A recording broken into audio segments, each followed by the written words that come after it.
എന്താ വാറുകുട്ടി എന്താ? നിങ്ങൾ എന്താ പറഞ്ഞത്? തറവാടിന്റെ മുറ്റത്തോട് ഓടിക്കളിച്ച് നടക്കുന്നോ? ഓടിക്കളിച്ച് നടക്കുന്ന രാധാകൃഷ്ണനെ ഞാൻ കാണിച്ചുതരാം. വാ. എവിടെ എവിടെ എവിടെ? വാ. ദേ കണ്ടോ? എടീ. എടീ. ഇവിടെ വാ. ഇവിടെ വരെ. ഇവിടെ വരെ. ഇങ്ങോട്ട് വാ. എന്താ ഇത്? ഇങ്ങോട്ട് വാടി. എടീ, ഇങ്ങോട്ട് നോക്കാൻ. ഇവിടെ നോക്കാൻ. നീ അവളെ പിടിച്ച് മാറ്റി. ഇത് ഇവിടെ ഉറച്ചുപോയി. പോ അങ്ങോട്ട്. ഞാൻ നോക്കാം.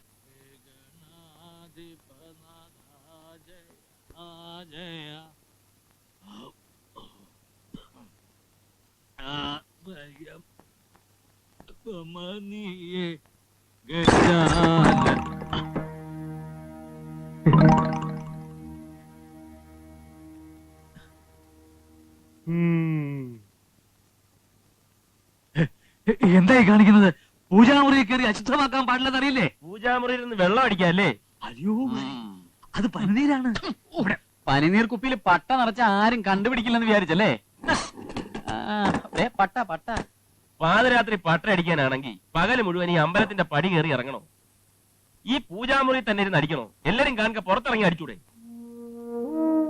നിങ്ങൾക്കറിയില്ല കുഞ്ഞുങ്ങളെ, ലഹരിയുടെ സുഖം അനുഭവിക്കാൻ വേണ്ടിയല്ല ഞാൻ മദ്യപിക്കുന്നത്. ധ്യാനം കൊണ്ടും പ്രാർത്ഥന കൊണ്ടും പരിഹരിക്കാൻ കഴിയാത്ത എന്റെ വിഷമങ്ങൾ മറക്കാൻ വേണ്ടിയിട്ടാ പൂജാമുറിയിലിരുന്ന് ഞാൻ ഈ പാപം ചെയ്യുന്നത്. ഇതൊക്കെ എല്ലാ കള്ളൂടിയന്മാരും പറയുന്നതാ. അല്ല, ഇത് കണ്ടോ, 18 വർഷം മുമ്പ് കത്തിച്ചതാണിത്, ഈ കിടാവിളക്ക്. ഇതിന്റെ പിന്നിൽ ഒരു ദുഃഖത്തിന്റെ കഥയുണ്ട്. ഇതിപ്പോ നിങ്ങൾ അറിഞ്ഞ സ്ഥിതിക്ക് ഞാൻ എന്തിനാ അതൊക്കെ മറച്ചു വെച്ചത്?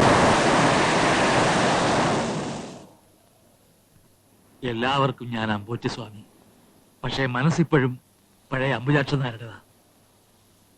തിരുവായ്ക്ക് എതിർവായില്ല എന്ന് പറഞ്ഞതുപോലെ അമ്മയുടെ മുമ്പിൽ സംസാരിക്കാൻ പോലും ഭയപ്പെട്ടിരുന്ന കാലഘട്ടത്തിലാണ് അഞ്ചൽ മാസ്റ്റർ അനന്തംപിള്ളിയുടെ മകൾ സൗദാമിനിയും ഞാനും തമ്മിൽ അടുപ്പത്തിലായത്. എന്താ അത്ഭുതം തോന്നുന്നുണ്ടോ? സത്യമാണ്. നിയമപരമായി ഞങ്ങൾ വിവാഹിതരായില്ലെങ്കിലും മനസ്സുകൊണ്ടും ശരീരം കൊണ്ടും ഞങ്ങൾ ഒന്നായി, എല്ലാ അർത്ഥത്തിലും. അവരിപ്പോൾ എവിടെയാ? അറിയില്ല. എല്ലാ എതിർപ്പുകളെ അവഗണിച്ച് സൗദാമിനെ സ്വന്തമാക്കണമെന്ന മോഹമായിരുന്നു ഉള്ളിൽ. പക്ഷെ അമ്മയുടെ മുമ്പിൽ എനിക്കതിനുള്ള ധൈര്യം ഉണ്ടായില്ല. അനന്തംപിള്ളയും സൗദാമിനെയും എന്നെ തിരക്കി കണ്ണേറ്റക്കരയിൽ വന്നിരുന്നു. അന്ന് അവരോടുള്ള ഈ അമ്മയുടെ പെരുമാറ്റം എന്തായിരുന്നുവെന്ന് നിനക്ക് ഊഹിക്കാമല്ലോ. അവരെ ക്രൂരമായി ഇറക്കി വിട്ടു. നിറകണ്ണുകളുടെ സൗദാമിനി പടിയിറങ്ങി പോകുന്നത് എനിക്ക് നോക്കി നിൽക്കേണ്ടി വന്നു. എന്റെ ഇഷ്ടം പുറംകാലുകൊണ്ട് തട്ടിയെറിഞ്ഞ അമ്മയോടുള്ള വാശി, സൗദാമിനിയോട് എനിക്ക് നീതി പുലർത്താൻ കഴിഞ്ഞില്ലല്ലോ എന്നുള്ള കുറ്റബോധം, അതാണ് എന്നെ ഈ കോലത്തിലെത്തിച്ചത്. അവരെ പിന്നെ അന്വേഷിച്ചില്ലേ? ഇന്നും അന്വേഷണം തുടരുകയാണ്.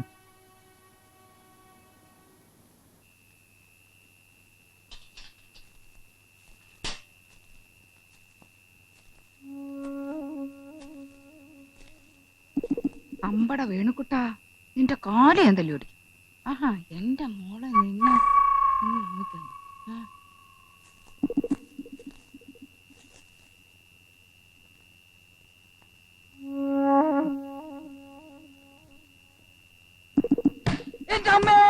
അയ്യോ, അയ്യോ, നിങ്ങളായിരുന്നോ? നിങ്ങൾ എന്തിനാ ഇവിടെ വന്നിരുന്നേ? ഞാൻ ആ വേണുക്കുട്ടനാണെന്ന് വെച്ചാ ഇത്രയും വലിയ അടി അടിച്ചത്? ഞാനാണെങ്കിലും നീ അടിക്കുമായിരുന്നല്ലേ? നിങ്ങൾ ഇത് എവിടെ പോയിരുന്നു? വശീകരണ ഭസ്മം തന്ന സിദ്ധനെ ഞാൻ തലശ്ശേരി പോയി കണ്ടു. എന്നിട്ട് മറുവിദ്യ ചെയ്ത് ഒരു കലശത്തിലാക്കി തരും. അവൻ ആ കലശം മറികടന്ന അതോടെ ബന്ധം മുറിയും. അതിനു മുമ്പ് രാത്രിയിൽ ഇവൻ ഏത് വഴിയിലൂടെയൊക്കെ സഞ്ചരിക്കുന്നെന്ന് അറിയാനാ ഞാൻ ഇവിടെ വന്നിരുന്നത്. 2-3 ദിവസത്തിനകം കലക്കി കൈ തരാം. അതിനു മുമ്പ് നീ എന്റെ തല അടിച്ച് കളിക്കില്ലേ? 2-3 ദിവസം 3 ദിവസം പോയിട്ട് ഒരു നിമിഷം കാത്തിരിക്കാൻ പറ്റില്ല. ഇതിന് മറമരുന്ന് ഒന്നേ ഉള്ളൂ. എത്രയും വേഗം കൊച്ചുവിഷനുമായിട്ടുള്ള കല്യാണം ഉറപ്പിക്കണം. അതിന് ബന്ധമൊന്നും മുറിച്ച് കിട്ടണ്ടേ? നേരെ ഒന്ന് വെളുത്തോട്ടെ. ഈ പാർക്കുട്ടിയുടെ ചോണ നിങ്ങൾ കണ്ടോ? വാ, എഴുന്നേറ്റ് വന്നേ. അയ്യോ, എന്റെ പുതപ്പ്. നിക്ക്. ആർക്കാ ഇത്? കൊച്ചുകൃഷ്ണൻ ചേട്ടനാ. ഇനിയിപ്പൊ ഇതൊന്നും നീ ചെയ്യണ്ട. അവന്റെ കാര്യങ്ങളൊക്കെ നോക്കാൻ ഇവിടെ കാർത്തിയുണ്ട്. എന്താ ചുറ്റും എങ്ങനെയൊക്കെ സംസാരിക്കുന്നത്? ആ ഇങ്ങനൊക്കെ പറഞ്ഞാലേ പറ്റൂ. പാവം പോലെ നിന്നാലേ ഞാനും എന്റെ മോളും ദേ വരയ്ക്കേണ്ടി വരും. കാർത്തികേ, എടി കാർത്തികേ, ഓ, ഈ പെണ്ണ് എവിടെ പോയി കിടക്കുന്നു? എടുക്ക പോത്ത് പോലെ കിടന്ന് ഉറങ്ങിക്കോ. സൂര്യൻ ഉച്ചിലായി. ദാ ഈ ചായ നിന്റെ കൊച്ചുകൃഷ്ണൻ അയ്യോ എനിക്ക് വയ്യമ്മേ. ഇത് ഒരൊറ്റ വീക്കുച്ചതല്ലോ. പറയുന്ന അനുസരിച്ചാണോ? കൊണ്ടപ്പോടെ. നീ എന്തിനാണ് പുറപ്പാടാ?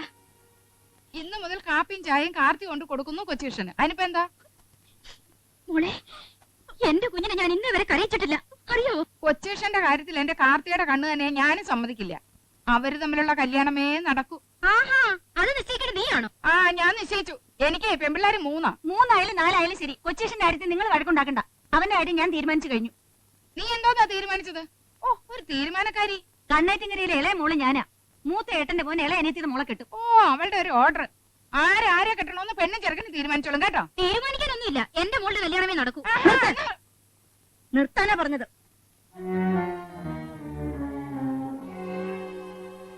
എല്ലാം ഞാൻ കേട്ടു. ഈ കണ്ണേറ്റിങ്ങരയിൽ ഇതുവരെ ആരുടെ നാമത്തിനും പൊങ്ങിട്ടില്ല. എന്റെ കണ്ണറിയുന്നവരെ ഞാൻ അതിനെ സമ്മതിക്കില്ല. അമ്മേ, ഇവരെല്ലാം കൂടെ എന്റെ മേ- മിണ്ടരുത് നീ. എന്താ നിങ്ങളുടെയൊക്കെ ഭാവം?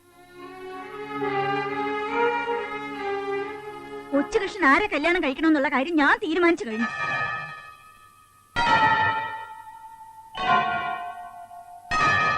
എടാ വേണക്കുട്ടാ, ആ ജോത്സ്യനെ വിളിച്ച് അടുത്തുള്ള മുഹൂർത്തം നോക്കി കുറിച്ചോളാൻ പറയും. ഈ തറവാട്ടിലെ ആദ്യത്തെ ചെറുമോള് രാധികയുടെ കഴുത്തിൽ കൊച്ചുകൃഷ്ണൻ മിന്നു കെട്ടും. ആ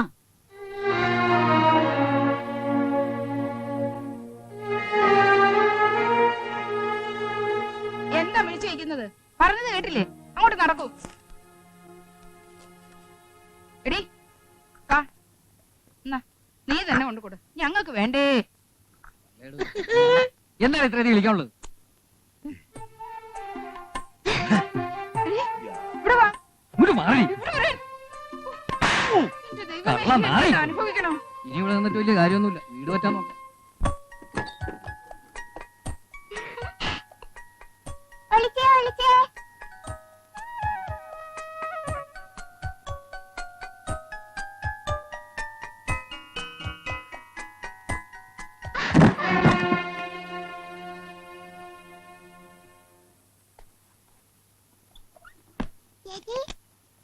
നോക്ക്, കൊച്ചുകൃഷ്ണേട്ടന്റെ പെട്ടിന്ന് കിട്ടിയതാ.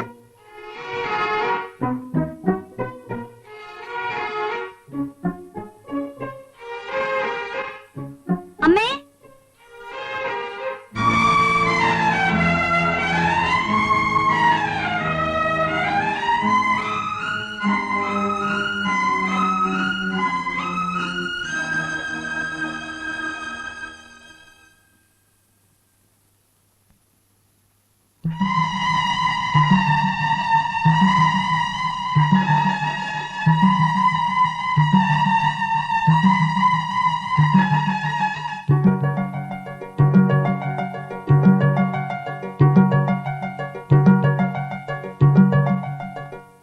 ഈ തറവാടിന്റെ അന്തസ്സിനെ കുറിച്ച് അവൻ എന്തെങ്കിലും ഒരു ചിന്തയുണ്ടായിരുന്നെങ്കിൽ ഇങ്ങനെ ചെയ്യുമായിരുന്നോ? അവന്റെ ഉരുണ്ടുകളി കണ്ടപ്പോഴേ എനിക്ക് സംശയം തോന്നിയതാണ്. അമ്മയോട് ഞാൻ അന്നേ പറഞ്ഞില്ലേ അവനെ പറക്കാനൊന്നും വിടണ്ടെന്ന്. എത്ര രൂപയാ ചെലവായത്? എന്നിട്ട് ആർക്കെങ്കിലും പ്രയോജനപ്പെട്ടോ? അവൻ ശുദ്ധനാണ്. അവള് വല്ല കൈവശവും കൊടുത്തു കാണുമെന്നാണ് എന്റെ സംശയം. അവളിവിടെ ഒരു മുടി കിട്ടിയാൽ മതിയായിരുന്നു. ഒരു ചെറിയ പ്രയോഗത്തിലൂടെ രണ്ടു പാത്രമാവും. ഒന്നും മിണ്ടാതിരിക്കുന്നുണ്ടോ? നിങ്ങളുടെ ഒരു കർമ്മം. ഒരു പെണ്ണിന്റെ പടം കിട്ടിയെന്ന് വെച്ച് ഇത്രയും ബഹളം ഉണ്ടാക്കാനുണ്ടോ? അവൻ വരട്ടെ, നമുക്ക് ചോദിക്കാം. വെറുതെ ചോദിച്ച് നാർന്ന എന്തിനാ? അവൻ ഈ പെണ്ണിനെ തന്നെ മതിയെന്ന് പറഞ്ഞാലോ? അഹങ്കാരി. അമ്മായി ജീവിച്ചിരിപ്പുണ്ടെന്ന് തോന്നല് പോലും അവൻ ഉണ്ടായില്ലല്ലോ. അതെങ്ങനാ? തന്ത ഇല്ലാതെ വളർന്നവനല്ലേ? താന്തോ ന്യായാതിരിക്കുവോ? മേന്നെ, ഞാനിവിടെ ഉണ്ടെന്നുള്ള കാര്യം മറന്നോ? കണ്ണേറ്റിങ്കർ തറവാട്ടിൽ തന്തയില്ലാതെ ആരും ജനിച്ചിട്ടില്ല. കൊച്ചുകൃഷ്ണനെ വളർത്തിയത് ഈ കുഞ്ഞുകുട്ടിയമ്മയാണ്. അമ്മേ, ചേട്ടൻ വിഷമം. നിർത്ത്. എന്റെ മക്കളെ വളർത്തിയതും പഠിപ്പിച്ചതും കല്യാണം കഴിപ്പിച്ച് കൊടുത്തതും ഒക്കെ ഞാനാണ്. അതുപോലെ കൊച്ചുമക്കളെ വളർത്താനും അവരുടെ തീരുമാനങ്ങൾ എടുക്കാനും എനിക്കറിയാം. അനുസരണം ഇല്ലാത്തവരെ ആരെയും ഞാൻ ഈ പടി കേട്ടിട്ടുമില്ല.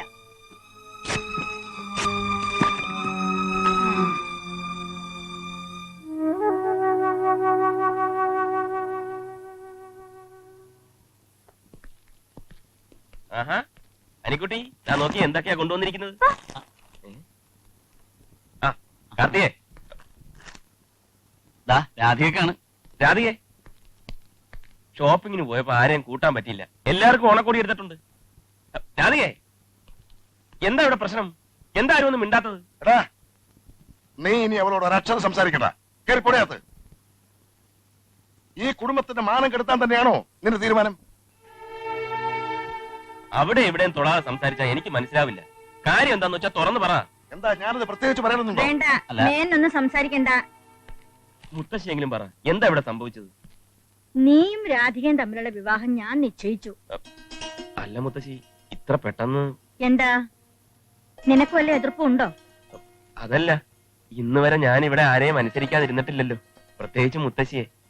പിന്നെന്താ ഇങ്ങനെ ഒരു ചോദ്യം? ചോദിക്കേണ്ട സാഹചര്യം ഉണ്ടാക്കിയ നീയാണ്. ഏതാടാ ഫോട്ടോ? ഫോട്ടോയോ? ഏത് ഫോട്ടോ? നിന്റെ പെട്ടിയിൽ നിന്നൊരു ഫോട്ടോ കിട്ടിയിട്ടുണ്ട്. ഏതാടാ പെൺകുട്ടി? പെൺകുട്ടിയോ? ഫോട്ടോയോ? എന്റെ പെട്ടിയിൽ? അതെ, നിന്റെ പെട്ടിയിൽ തന്നെ. എന്റെ പെട്ടിയിൽ അങ്ങനെ ഒരു ഫോട്ടോ വരാൻ വഴിയില്ലല്ലോ. ആ ചിലപ്പോ എന്റെ വീട്ടിലെങ്ങനെ. നീ മിണ്ടരുത്. എന്നാലും എന്റെ കൊച്ചുകൃഷ്ണ, പൂച്ച പാല് കുടിക്കുന്ന ആരും അറിയില്ലെന്ന് കരുതിയോ? വല്യേട്ടനും ചേച്ചിയും മരിച്ച പിന്നെ കൈ വളരുന്നോ കാല് വളരുന്നോ എന്ന് നോക്കിയാ ഞങ്ങൾ ഓരോരുത്തരും നിന്നെ വളർത്തിയത്. ആ ഞങ്ങളോട് ഈ ചതി ചെയ്യണ്ടായിരുന്നു. ആരാരെ ചതിച്ചെന്നായി പറയുന്നത്? എവിടെയാ ഫോട്ടോ? ഞാനൊന്ന് നോക്കട്ടെ. എന്തിനാ പ്രത്യേകിച്ചിനൊരു നോട്ടം? ഞാനിത് കീറിക്കളഞ്ഞു. ആ, അതൊന്ന് കണ്ടിരുന്നെങ്കിൽ എന്തെങ്കിലും ഒന്ന് പറയാമായിരുന്നു. കാണാതൊന്നും നിനക്ക് പറയാൻ പറ്റില്ലല്ലേ? ആരുടെ മുമ്പിലാടാ ഈ ഉരുട്ടുകളി? അമ്മ, കൃഷ്ണ, കണ്ണേറ്റിൻകരയിലെ ആൺകുട്ടിയാണു നീ. ആരുടെ മുമ്പിലും സത്യം സത്യമായി പറയാനുള്ള ആണത്വം ഉണ്ടാവണം. എന്റെ ദൈവമേ, ഞാൻ എന്തു പറയാനാ? ഒരു ഫോട്ടോ ഇത്രയും പ്രശ്നമായെങ്കിൽ ഇക്കണക്കിന് ഒരു പെണ്ണിനെ വിളിച്ചോണ്ട് വന്നിരുന്നെങ്കിലോ? കൊച്ചുകൃഷ്ണ, കണ്ടോ കണ്ടോ അവന്റെ മനസ്സിലിരിപ്പ്. ഞാൻ പറയുന്നത് വിശ്വസിക്കാൻ ഇവിടെ ആരും ഇല്ലല്ലോ. ഞാൻ അച്ഛനും അമ്മയും ഇല്ലാത്തവനല്ലേ. ആർക്കും എന്ത് വേണേലും പറയാമല്ലോ. എന്ത് വേണേലും പറഞ്ഞോളൂ.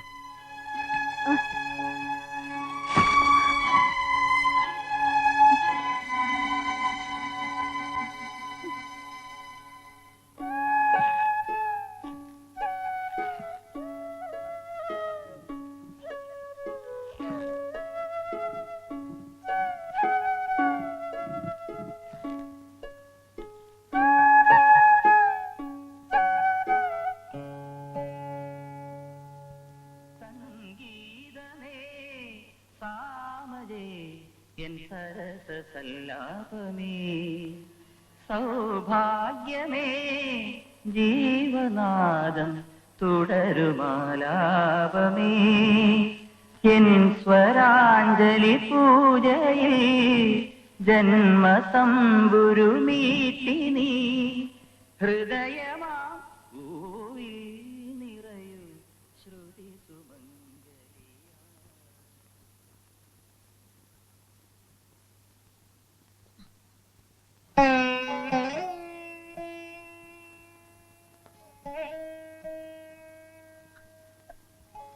മോനെ, നിനക്ക് അച്ഛനും അമ്മയില്ലെന്ന് ആരാ പറഞ്ഞേ?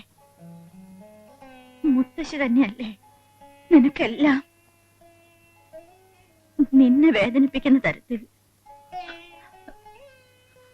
ഒരിക്കലെങ്കിലും ഞാൻ ശാസിച്ചിട്ടുണ്ടോ? ഈ തറവാട്ടിൽ ആർക്കും ഒരു ദോഷവും വരരുത്, അതേ ഞാൻ ആഗ്രഹിച്ചുള്ളൂ.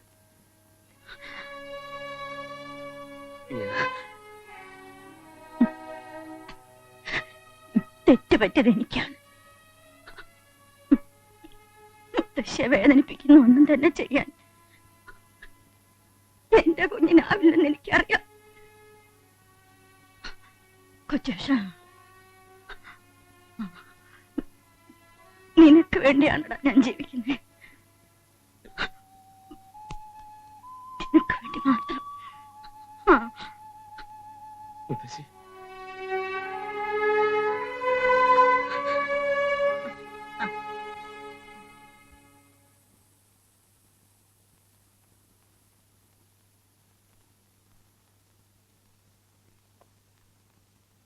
എടാ, മുത്തശ്ശിയുടെ സ്നേഹം കാണുമ്പോ എനിക്ക്. നീ വിഷമിക്കാതെ, മുത്തശ്ശിയുടെ തെറ്റിദ്ധാരണ ഒക്കെ മാറിയില്ലേ? നീ വാ, നമുക്ക് കുറച്ച് നടന്നിട്ട് വരാം.